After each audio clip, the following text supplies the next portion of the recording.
Hello friends, ఈరోజు మనం ఎక్సెల్లో ఎక్స్లుకప్ formula గురించి నేర్చుకుందాం. సో ఈ ఎక్స్లుకప్ ఫార్ములా యూజ్ చేయడం వల్ల మనకి యూజెస్ ఏంటి? ఒకవేళ ఎక్స్లుకప్ ఫార్ములా యూజ్ చేస్తే మనకి వాల్యూస్ అనేవి ఎలా మనం లుకప్ చేయొచ్చు?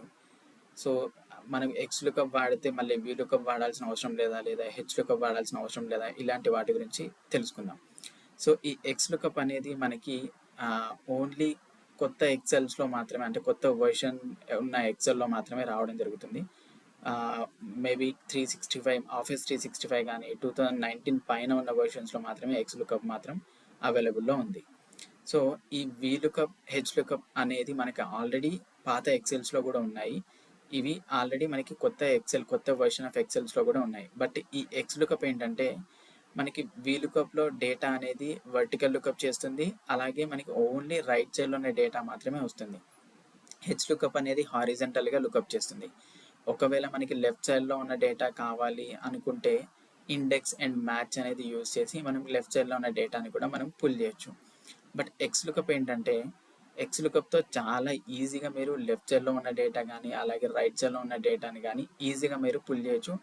అలాగే వితౌట్ ఎనీ కండిషన్స్, అంటే ఇప్పుడు ఫర్ ఎగ్జాంపుల్ వీలుకప్ కానీ హెచ్లుకప్ కానీ లేదు అనుకుంటే ఇండెక్స్ మ్యాచ్ కానీ ఇలాంటివి ఏమైనా రాసేటప్పుడు ఒకవేళ ఏదైనా ఎర్రర్ రావడం కానీ లేదంటే వాల్యూ మనకి దొరకపోవడం అలాంటివి ఉన్నప్పుడు మనం ఇఫ్ ఎర్రర్ అనే కండిషన్ మళ్ళీ వాడి, అంటే ఇంకొక ఎక్స్ట్రా ఫార్ములా వాడి అక్కడ మనం ఆ ఇఫ్ ఎర్రర్, అంటే ఒక ఎర్రర్ రావడం వల్ల కానీ లేకపోతే వాల్యూ ఫైండ్ అవుట్ అవ్వకపోతే ఇంకేదన్నా మనం అడిషనల్గా ఇవ్వాల్సి ఉంటుంది. అదే వీలుకప్ కానీ హెచ్లుకప్ కానీ ఇండెక్స్ అండ్ మ్యాచ్ కానీ వాడితే. బట్ ఎక్స్లుకప్లో ఏంటంటే ఎక్స్లుకప్ ఇంటర్నల్ ఫార్ములాలోనే మనకు అడిషనల్ ఆప్షన్ ఎక్స్లుకప్లోనే మనకి ఉంది. సో ఎక్స్లుకప్ వాడితే మీరు ఈజీగా వాల్యూస్ని లుకప్ చేయొచ్చు వితౌట్ ఎనీ ఈజీ సింటాక్స్ కూడా ఉంటుంది అనమాట. మనకు వీలుకప్ లాగా ఉండి వెర్టికల్ లుకప్ చేస్తుంది, మనకి ఓన్లీ రైట్ సైడ్లో ఉన్న డేటాని మాత్రమే కాకుండా ఎక్స్లుకప్ అనేది ఏంటంటే మనకి ఎలా అయినా డేటాని మనం ఈజీగా లుకప్ చేసి డేటాని పుల్ చేయొచ్చు. సో ఆ ఫార్ములాని మనం ఎలా వాడాలో ఈరోజు నేర్చుకుందాం. సో ఇక్కడ నేను కొంచెం డేటా తీసుకున్నా, స్టూడెంట్స్ డేటా తీసుకున్నా, వాళ్ళ cities ID and marks data తీసుకున్నా. అలాగే ఒక స్టూడెంట్స్ ర్యాండమ్గా ఒక 3 స్టూడెంట్స్ నేమ్ తీసుకొని వాళ్ళ మార్క్స్ అండ్ సిటీ కావాలి అని చెప్పేసి నేను ఒక ఎంటీ ఫీల్డ్స్ పెట్టాను. సో ఇక్కడ మనం ఎక్స్లుకప్ ఫార్ములా రాసుకుందాం, ఈక్వల్స్ టు ఎక్స్లుకప్. సో ఈ సింటాక్స్ అనేది మనం చూసుకుంటే ఫస్ట్ లుకప్ వాల్యూ అనేది అడుగుతుంది. సో మన లుకప్ వాల్యూ వచ్చేసి స్టూడెంట్ నేమ్ కామా లుకప్ అరే, అంటే ఈ స్టూడెంట్ నేమ్ అనేది మనం ఎక్కడ సెర్చ్ చేయాలి, ఈ టేబుల్లో మనం సెర్చ్ చేయాలి. దేంట్లో? స్టూడెంట్ నేమ్ అనే టేబుల్లో మనం సెర్చ్ చేయాలి.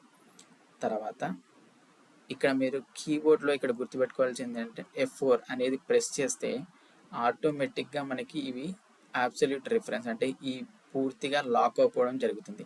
సో దీనివల్ల మనకి యూజ్ ఏంటంటే మీరు ఫార్ములా రాసేటప్పుడు ఈ రేంజ్ అనేది ఫిక్స్ అయిపోయి ఉంటుంది అనమాట. అంటే మీరు ఫార్ములాని డ్రాగ్ చేసినా కూడా ఈ B2 టు B10 అనేది అసలు మీకు మారదు. సో దానివల్ల మనకి యూజ్ ఏంటంటే సో మనకి రిజల్ట్ అనేది పక్కా కరెక్ట్ రిజల్ట్ రావడం జరుగుతుంది. అంటే మనకి H2 అనేది మారాలి, అంటే ఇప్పుడు నేమ్ అనేది ఫస్ట్ చార్లీ ఉంది, నెక్స్ట్ టైం అది వేరే నేమ్ అవ్వాలి, మళ్ళీ నెక్స్ట్ టైం వేరే నేమ్ లుకప్ అవ్వాలి.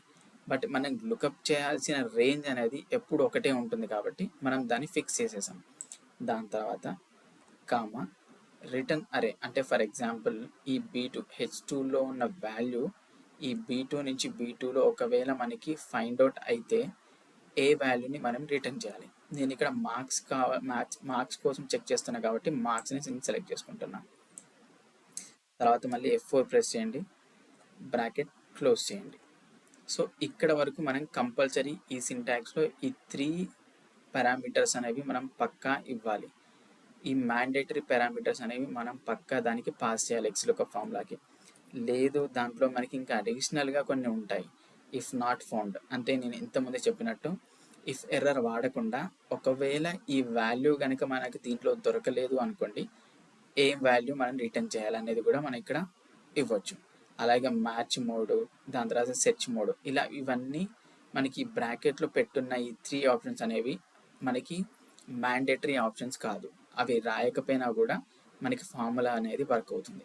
సో బట్ ఈ త్రీ పారామీటర్స్ అనేవి మనం పక్కా ఇవ్వాల్సి ఉంటుంది.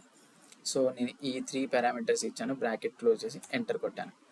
సో ఎంటర్ కొట్టంగానే మనకి ఆటోమేటిక్గా వాల్యూ అనేది చార్లీకి 70 మార్క్స్ అనేది వచ్చింది.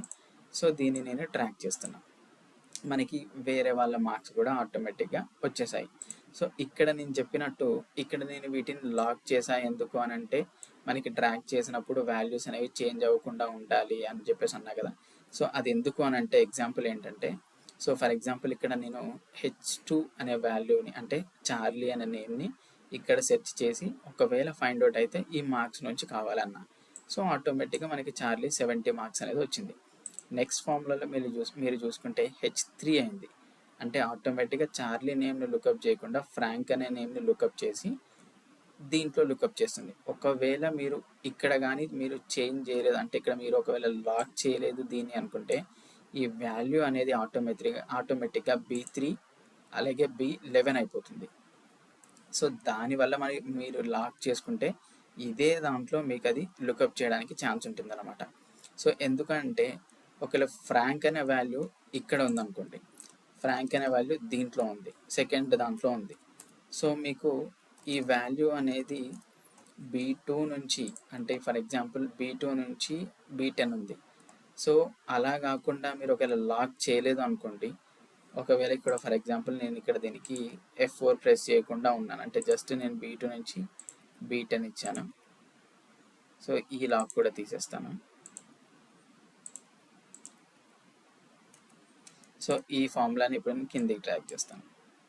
సో ఈ ఫార్ములాని మనకి కిందికి డ్రాగ్ చేసినప్పుడు ఇక్కడ B2 నుంచి B10, D2 నుంచి D10 కిందికి డ్రాగ్ చేసినప్పుడు ఆటోమేటిక్గా B3 నుంచి B11, D3 నుంచి D11 అంటే ఆటోమేటిక్గా రేంజ్ అనేది ఇక్కడ నుంచి ఇక్కడికి సెలెక్ట్ అయిపోయింది. సో ఇలా మీరు ఎన్నిసార్లు డ్రాగ్ చేసినప్పుడల్లా మీకు ఈ రేంజ్ అనేది కిందికి వెళ్ళిపోతూనే ఉంటుంది. సో మనకి అలా జరగద్దు. ఎందుకు అని అంటే మనకి లుకప్ చేయాల్సిన రేంజ్ అనేది మనకి ఆల్రెడీ ఫిక్స్ అయిపోయింది. సో కాబట్టి మనం దాన్ని లాక్ చేసుకోవాలన్నమాట. ఎలా అబ్సల్యూట్ రిఫరెన్స్ అనేది, దీని అబ్సల్యూట్ రిఫరెన్స్ అంటారు. ఇక్కడ మీరు ప్రెస్ చేయండి, ఆటోమేటిక్గా మీకు మళ్ళీ F4 ప్రెస్ చేస్తే ఆటోమేటిక్గా మళ్ళీ డాలర్ సింబల్ అనేది రావడం జరుగుతుంది. ఎంటర్ కొట్టేసి అదే ఫార్ములాని మీరు కిందికి డ్రాగ్ చేసుకోండి.